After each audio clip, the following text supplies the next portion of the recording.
Jangan lupa di subscribe YouTube channel Al Safar Channel dan jangan lupa nyalakan notifikasinya. Bismillahirrahmanirrahim. Assalamualaikum warahmatullahi wabarakatuh. Alhamdulillah wassalatu wassalamu ala rasulillah. Allahumma sholli ala sayyidina Muhammad wa ala sayyidina Muhammad. Alhamdulillah, apa kabar kawan semuanya? Berjumpa lagi dengan saya di Al Safar Channel. Kali ini saya akan mewawancarai salah satu penari kuda lumping yang sangat aktif, bahkan dia bisa melihat makhluk jin, bisa dikatakan indigo. Dan nanti kita minta pengalamannya selama hidupnya, apa yang dilakukan, apa yang dia buat, nanti supaya bisa kita mendapat manfaat dari pengalaman yang beliau rasakan. Ya, hari ini kita kedatangan tamu, sebut saja namanya Bunga.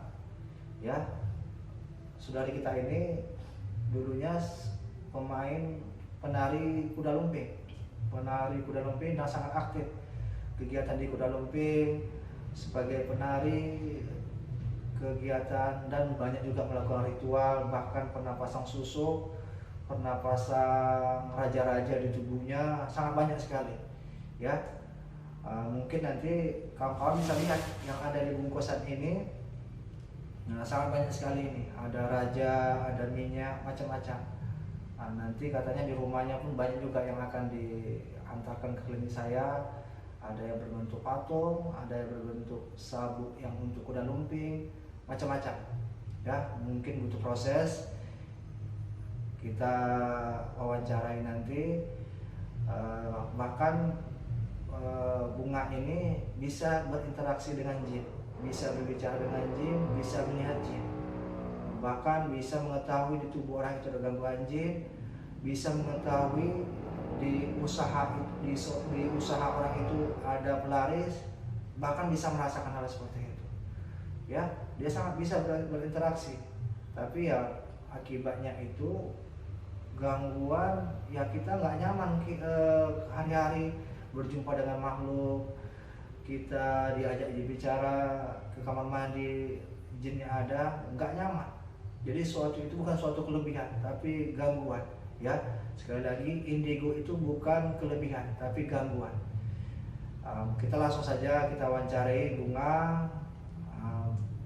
Mohon nanti disampaikan pengalaman apa saja yang pernah dilakukan, terus dulu apa saja yang dibuat, pernah menari kuda lumping sebagai apa di sana, terus pernah pasang susu. Coba cerita saja kepada kawan-kawan supaya kawan-kawan nanti tahu bahwa dengan melakukan hal seperti itu mengakibatkan gangguan datang kepada dirinya.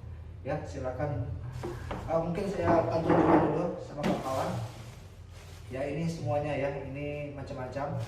Ini belum saya buka, mungkin nanti di konten berikutnya nanti akan saya ruqyah, akan saya dokumentasikan juga sambil saya bakar. Ya, sambil saya bakar, karena setiap ada benda-benda raja, jimat, keris, benda pusaka, nanti saya ruqyah dulu, saya akan hancurkan, langsung dibakar semuanya biar tidak menjadi sarang jin di situ. Ya. Oke, Mbak Bunga, coba ceritakan apa pengalamannya selama bisa melihat, bisa dikatakan indigo lah. Coba cerita supaya kita tahu. Kalau dari awal sih, dari kecil dulu ya, maksudnya dari cerita awal banget. Iya, ya. Dari TK, sebelum sekolah, masih umur 3 tahunan. Itu pertama kali dijumpa itu sama sosok pocong. Ya. Terus awalnya saya kira itu kayak mungkin gantungan baju, tapi saya dekati ternyata itu pocong, dan ternyata dia tuh memang mungkin jin ya yang berwujud seolah-olah jadi kakek kita. Jadi dia tuh mengatakan kalau misalkan saya itu bakalan bisa punya ada kelebihan kayak gitu. Tapi saya kan masih kecil, jadi nggak terlalu paham ya apa yang disampaikan, dan agak lupa juga karena udah terlalu lama. Setelah itu kejadiannya tapi di Jawa. Iya. Ya, setelah itu saya merasa sering banget ditemuin sama yang namanya makhluk-makhluk halus. Contoh yang setelahnya itu yang paling saya dekat itu kuntilanak, genderuwo, atau mungkin saya sering lihat tuyul. Tuyul ya? Ya kalau untuk hantu-hantu yang kayak di TV nggak ada sih, kayak suster ngesot atau apa itu nggak ketemu. Cuman yang sering saya temukan itu orang yang selalu meminta tolong. Minta tolong ya? Iya. Dia minta tolong, kadang mereka selalu bilang tolong aku dong gitu kan. Saya berpikir tolong gimana, saya kira dia manusia, tapi setelah sering berkomunikasi kok kayaknya dia ini selalu ngikutin saya kemana-mana gitu. Ya jadi saya pikir nggak mungkin kalau manusia bisa nembus dinding atau kemana-mana gitu kan. Jadi dia muncul di mana-mana, dan yang paling nggak enaknya itu ketika kita sholat, tidur, dan apa pokoknya aktivitas kita itu terganggu. Contohnya yang paling sering saya alami itu ya tidur. Pas tidur merasa kayak diawasin. Iya betul. Coba kalau kita tidur ada yang ngeliatin terus, lama-lama kan nggak nyaman gitu kan. Nah ini yang ngeliatin nggak satu dua, itu banyak. Iya. Nah setelah itu saya gabung ke Kuda Lumping itu sejak usia 12 tahun. Usia 12 tahun ya? Ya. Jadi kurang lebih saya main Kuda Lumping itu ada sekitar 10 tahun. Sebagai apa nih Kuda Lumping itu? Awalnya penari. Penari ya? Awalnya penari, lalu kemudian saya nyinden. Saya belajar nyinden juga ya? Sinden juga ya? Kemudian saya lengger. Lengger itu nyinden sambil joget, nari. Iya, nari ya. Ya, itu cukup lama juga sih saya ngejalan itu sekitar 5 tahun, 6 tahun. 5 tahun aktif di sana ya? Ya, 6 tahun aktifnya. Iya. Ya, itu dan itu saya memang benar-benar ada kayak bukan menuntut, maksudnya kayak diisi, dibuat, dan selalu setiap malam itu diberikan kodam-kodam bahasanya ya. Iya. Kalau untuk sebutan orangnya itu indang ya. Iya. Jadi selalu diberikan indang itu untuk katanya untuk diri supaya kita pas nari terus bisa kesurupan gitu kan. Iya. Lama-lama hari ya. Tiap hari, setiap detik. Bahkan ketika kita makan, mereka ikut makan. Ikut makan juga ya. Ya. Sosoknya itu macam-macam ya, sosoknya itu. Saya makan, terus tiba-tiba saya itu lapar lagi, maksudnya selesai makan belum ada 1 menit, saya udah gemeteran seakan saya nggak pernah makan 1 tahun gitu rasanya. Iya. Sampai sekarang juga ya? Sampai sekarang. Jadi setelah saya tuh makin besar, saya sering di raja gitu. Di raja ya? Saya di raja itu kemungkinan sih umur 15-an. Yang raja orang tua sendiri ya? Bukan, dukun. Dukun juga ya? Dukun. Itu saya di raja itu pertama menggunakan alat dapur ya, misalnya kayak kunyit lah atau apa-apa. Itu di raja itu ditulis seluruh badan. Iya, dari berarti bajunya dibuka. Dibuka, ditulis sama dukun itu macam-macam lah bentuk raja ya. Terus yang kedua saya digunain bunga. Yang ketiganya itu keris. Jadi sampai bisa melukai kulit. Iya. Tapi karena itu udah berapa tahun yang silam, jadi lukanya kan hilang. Iya. Jadi sosok yang ada di dalam tubuhnya, kalau Nurul sendiri, Bunga sendiri, bentuknya apa gitu? Kalau yang di dalam tubuh ini ular. Ada ular ya? Harimau. Singa itu kan berbeda ya, singa ya. Dan ada macan kumbang, karena dia macan kumbang ini digunakan untuk pas main barongan ya. Macan kumbang. Oh jadi pas penari jadi sesuai dengan karakter masing-masing gitu ya. Misal saya nari kuda kepang, nanti yang masuk sejenis harimau, kepangan. Tapi ketika saya main barong, nanti yang masuk macan kumbang, karena dia butuh kekuatan super. Karena pangkat barong itu tadi harus kuat kan, jadi mereka yang gantiin tubuh kita. Iya. Yang keduanya lagi saya ada putri untuk nari yang lembut. Misalnya tari Bali pendek, atau mungkin tari gandrung, atau mungkin tari. Jadi gitu. Nari itu karena memang belajar menari, apa memang karena akibat jin tadi ada dalam tubuhnya bisa menari? Saya memang bisa nari. Memang dasar bisa menari ya? Menari, dasarnya memang udah penari. Jadi ketika dimasukin sama mereka pun, mereka hanya mengarahkan tarian supaya makin lihat orang tuh kayak menari. Kayak menarik gitu. Itu aja. Kalau gerakan semuanya itu masih secara normal. Udah alami lah karena belajar tadi itu ya. Cukup cukup ini juga ya, cukup pengalaman ya sebelum hijrah cukup banyak sekali yang dialami, yang dilakukan ya. Ini ganggunya cukup berat, apalagi ketika ada orang di ruqyah ya bisa mengetahui di tubuh orang itu berapa jinnya. Terus kalau meramal bisa nggak? Pernah Bisa meramal apa yang akan terjadi misalnya 2 hari akan datang, apa bisa sampai seperti itu enggak? biasanya makanya 3 hari, 3 detik, 3 menit, 3 jam, 3 hari, 3 minggu, 3 bulan, 3 tahun, dan 3 abad. Sampai situ bisanya. Bisa sampai segitu ya. Tapi itu saya kalau gunain itu mau meramal kayak gitu emang pakai tenaga, jadi macam harus ada yang dikorbankan. Misalkan nanti setelah ramal saya bakal sakit misal, seperti itu. Iya. Jadi nggak gratis gitu, mereka ngasih tahu tapi mereka juga minta. Makanya saya ngerasa kayak tubuh saya ini memang nggak bisa gemuk. Dokter bilang saya nggak cacingan. Saya berobat ke medis, secara medis mereka bilang tubuh saya sehat-sehat aja, tapi saya ngalamin sakit. Contohnya saya punya jantung itu, detaknya nggak normal. Dia detak lebih lambat, tapi darah saya juga rendah. Tapi ketika saya komunikasi sama mereka, jantung saya detaknya kuat, tapi darah saya tetap nggak naik. Jadi memang kata medis itu mungkin kamu gangguan lain gitu, atau mungkin secara medis saya sehat-sehat aja, nggak ada gangguan apa-apa. Ya, jadi ini kawan-kawan ini akibatnya terlalu banyak gangguan jin yang dalam tubuhnya, terlalu banyak ritual dilakukan, dari jimat, dari susuk, dari raja-raja, dimandikan, macam-macam. Jadi efeknya itu ke tubuh kita sendiri, tubuhnya itu sulit gemuk, bahkan kalau kita makan nggak ada terasa kenyang. Kenapa? Karena jin itu makan juga bersama dia. Ya, jadi emang tidak nyaman sekali.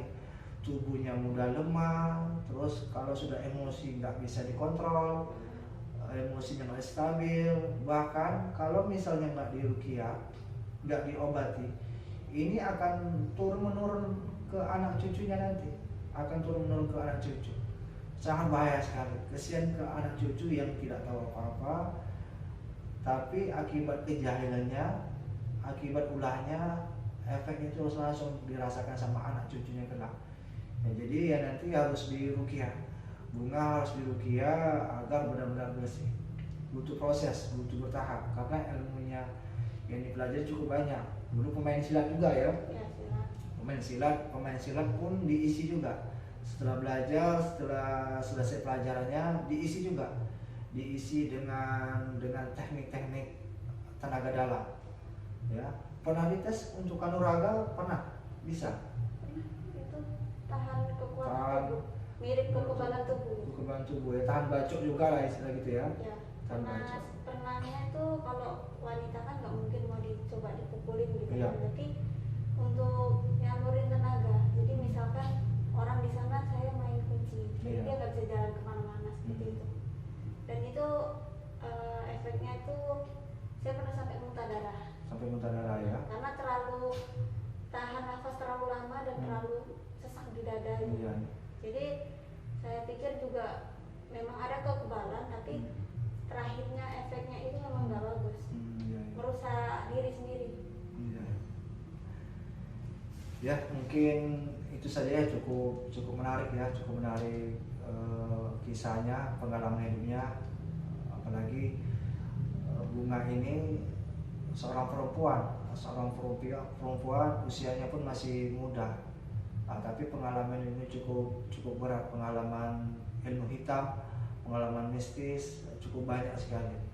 Ya, nanti mungkin kawan-kawan bantu doa juga, insya Allah Bunga ini dalam proses ruqyah, dalam proses pengobatan, doakan agar Allah beri kemudahan saya meruqyahnya, agar Allah beri kekuatan untuk dia melawan jin.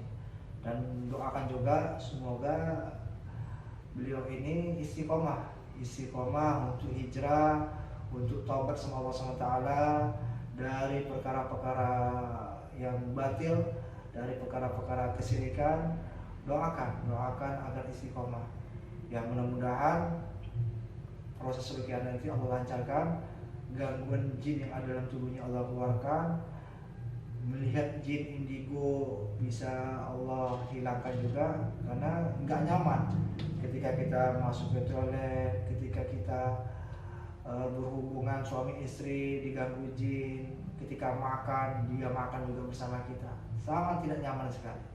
Ya, maka indigo ini asli ruqyah. Mungkin itu pesan yang disampaikan. Mudah-mudahan kawan-kawan dimanapun berada yang melihat channel ini bisa bermanfaat dan jauhi perkara-perkara kesyirikan. Ya, jauhi perkara-perkara kesyirikan. Kalau misalnya kita mau belajar ilmu silat, dikatakan dengan silat tidak apa-apa. Ilmu silat itu seni, belajar ilmu bela diri. Tapi yang tidak boleh itu ketika diisi itu tidak boleh. Kalau belajar silat, belajar karate itu boleh, karena itu untuk ilmu bela diri, seni, boleh.